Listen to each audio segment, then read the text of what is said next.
एक ही बात हमने कही है, ये जो कानून तुमने बनाया इसके अंदर इस बात की गारंटी दो,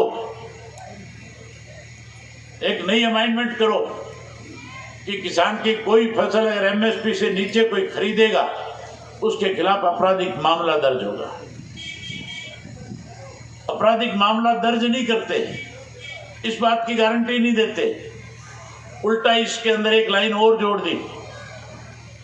उस लाइन में लिख दिया कि किसी कंपनी वाले के साथ अगर आपका कोई विवाद हो गया तो आप कोर्ट का दरवाजा नहीं खटखटा सकते, आप कोर्ट में जाकर के कहीं अपनी बात नहीं कह सकते, लड़ाई नहीं लड़ सकते। एसडीएम के दफ्तर में जाओगे, दरखास्त दोगे, एसडीएम सुनेगा नहीं सुनेगा उसकी मर्जी है। 30 दिन में एसडीएम फैसला करेगा, अगले 30 दिन में डीसी करेगा। डीसी और एसडीएम को जज थोड़े लगे हुए हैं जिनसे हमें इंसाफ मिल जाएगा। एसडीएम और डीसी तो वो नौकर है जो सरकार के आदेश को मानेंगे। मानेंगे कि नहीं मानेंगे? मेरा नौकर उस दिन बनेगा जिस दिन मुख्यमंत्री बना दोगे, फिर तो रड़क काट दूंगा।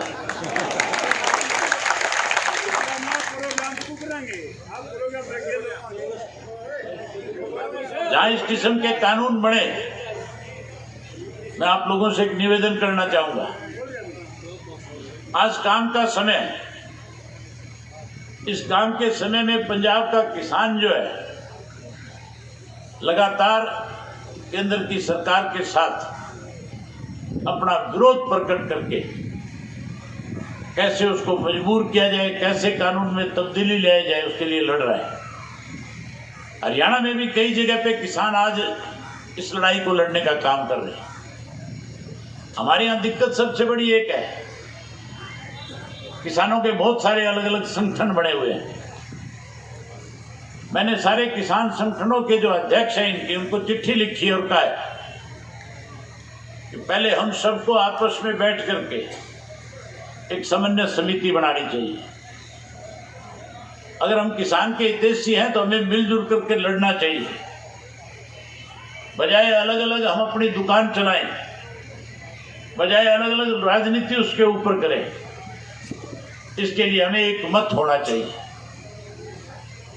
कल परसों राहुल गांधी हमारे यहाँ प्रदेश में आया था, एक दिन ट्रैक्टर यात्रा करी थी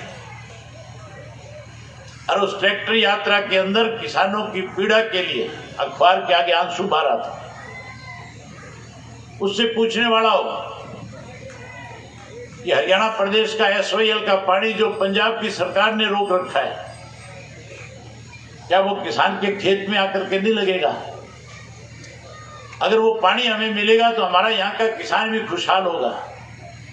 वहाँ उनकी सरकार अगर वो किसान का इतना ही बड़ा हितैषी है तो फिर उस मुख्यमंत्री से कहे कि हमारा एसवाईएल का पानी हरियाणा प्रदेश का हिस्से का पानी हरियाणा को दे।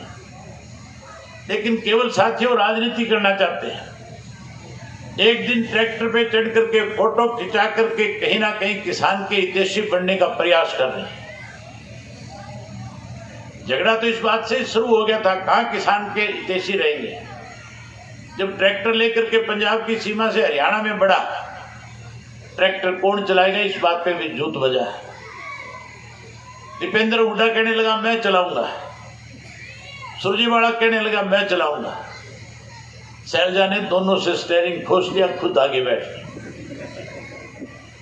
यात्रा 2 दिन की थी, एक दिन में इसलिए समाप्त करनी पड़ गई कि हरियाणा में घुसते ही झगड़ा शुरू हो गया था। अगर आप चाहते हो कि किसान को उसका हक मिले, मैं नहीं आपसे कहता कि आज हम इस लड़ाई के लिए अपना खेत घर बार छोड़ दें। आप अपने धान की कढ़ाई करो, नरमे और कपास की फसल बेच लो, गेहूं की बुआई कर लो। 15 नवंबर के बाद किसान को कोई लंबा चौड़ा काम नहीं है ना। तो फिर 15 नवंबर के बाद 4 रोग। कैसे किसान की लड़ाई लड़ी जाए, इसके लिए साथियों राजनीति से ऊपर उठ करके सब किसान संगठनों को साथ लेकर के, सब पार्टियों को निमंत्रण दे करके जैसे चौधरी देवीलाल ने, सरदार प्रकाश सिंह बादल ने मिलकर के किसान के साथ न्याय करवाया था, उसी तरह से हरियाणा प्रदेश में 15 नवंबर के बाद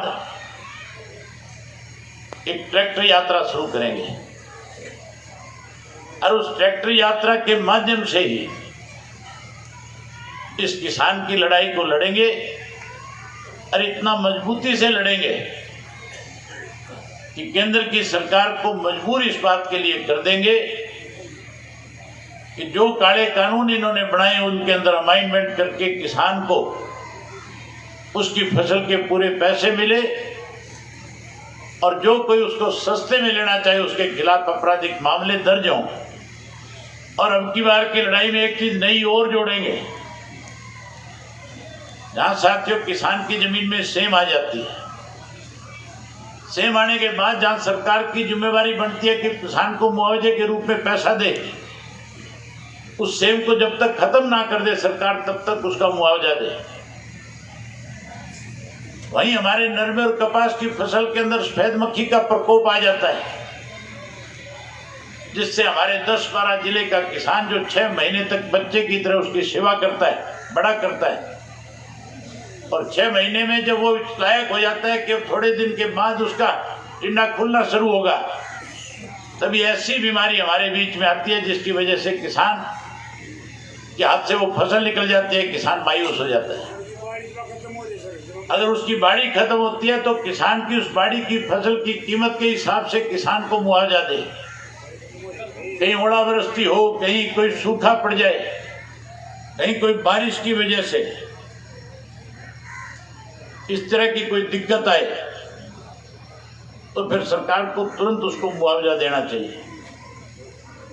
उसके लिए भी जैसे 3 काले कानून बनाए हैं, उनमें नई अमाइंडमेंट करके इन चीजों को भी सरकार कानून का रूप दे, ताकि आने वाले समय में किसान जो है इन दिक्कतों और कठिनाइयों का सामना कर सके। किसी की फैक्ट्री में घाटा लग जाता है, किसी की फैक्ट्री में आग लग जाती है, तो सरकार जो है उसका सारा कर्जा माफ कर देती है। उसको नए सिरे से कर्जा दे करके उसको कैसे दोबारा से पैरों पे खड़ा किया जाए, उसके लिए हजारों करोड़ का लोन देने का काम करती है। अंबानी का, अडानी का कई लाख का कर्जा माफ कर देती है। लेकिन किसान की फसल अगर बर्बाद हो जाए तो उसकी स्पेशल गिरदावरी भी नहीं होती। अभी ये दिखाया शामलो किलो का गेहूं का जो कपास जो है, इसका मकान, इसका ट्रैक्टर जो है, कपास और ट्रैक्टर जो है और मकान, तीनों चीज इसकी जल गई। सरकार की जिम्मेवारी बनती है कि ऐसे कोई हादसे हो तो तुरंत सरकार उनको मुआवजे के रूप में पैसा दे और उस किसान के आंसू पूंछने का काम करे। लेकिन ये सरकार बजाय आपकी मदद करने के, कैसे आपको लूटा जाए, कैसे आपका नुकसान किया जाए,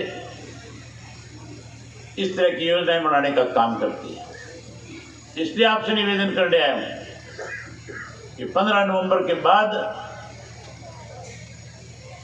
किसान के साथ न्याय हो, इसके लिए लड़ाई लड़ना चाहते हैं, इसके लिए आंदोलन करना चाहते हैं। आप लोग साथ दोगे?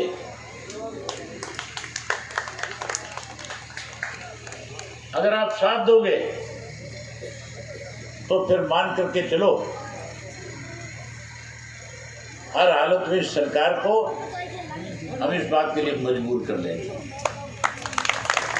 मैं खास करके बराखेड़ा गांव के बुजुर्गों से, नौजवान साथियों से कहना चाहूंगा,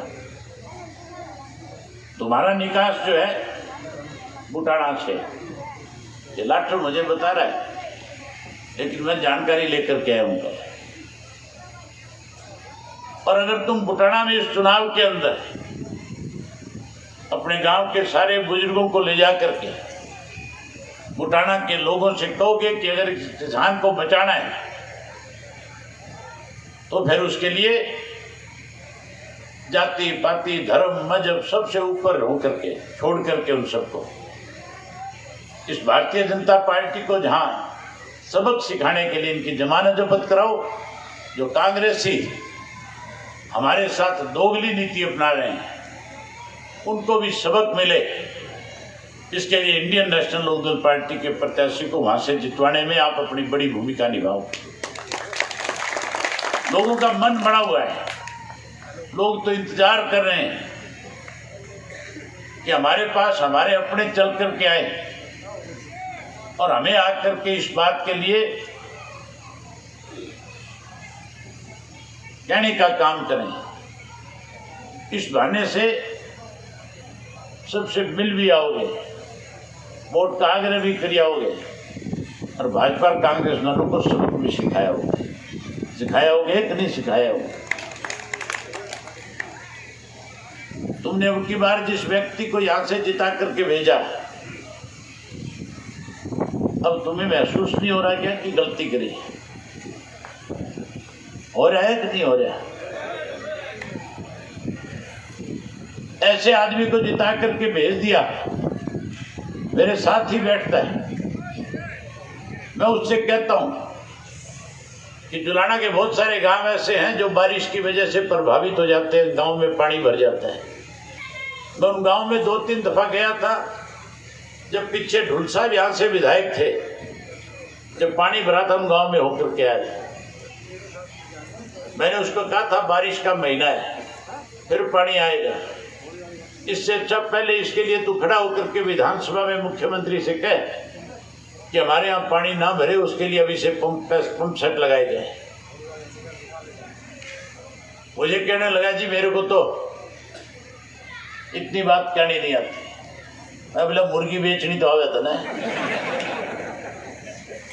ऐसे लोग अगर विधानसभा में चुन करके जाएंगे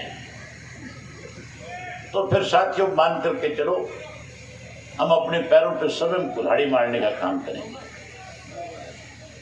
इसलिए आपसे निवेदन करने हैं कि बड़ौदा में जरूर आओ, ताकि ऐसी सरकार को सबक मिले।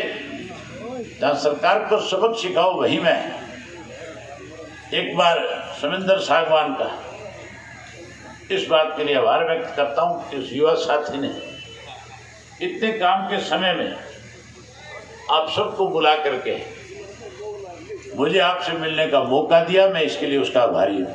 आपने मेरी बात सुनी, उसके लिए आपका आभारी हूँ। आप सबका बहुत धन्यवाद। जय हिंद, जय हिंद।